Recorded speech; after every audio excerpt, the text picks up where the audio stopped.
Crispin? Basilio? Andito na ako. Asan na kayo? Crispin? Basilio? Asan na kayo?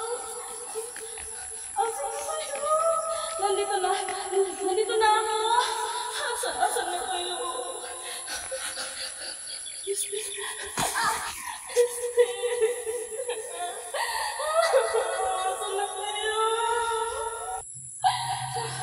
Crispin?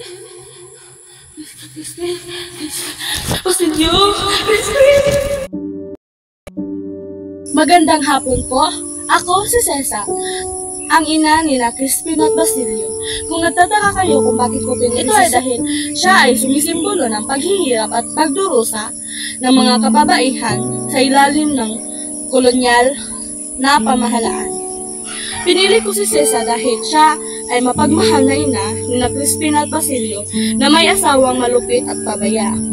Isang ina na walang nalalaman kundi ay umibig at umiyak na lamang. Pinupuon niya ang asawa at nagpapakasakit alang-alang ng mga minamahal niyang anak. Ako si Micaela Eden L. Bautista bilang Cesa. Maraming salamat.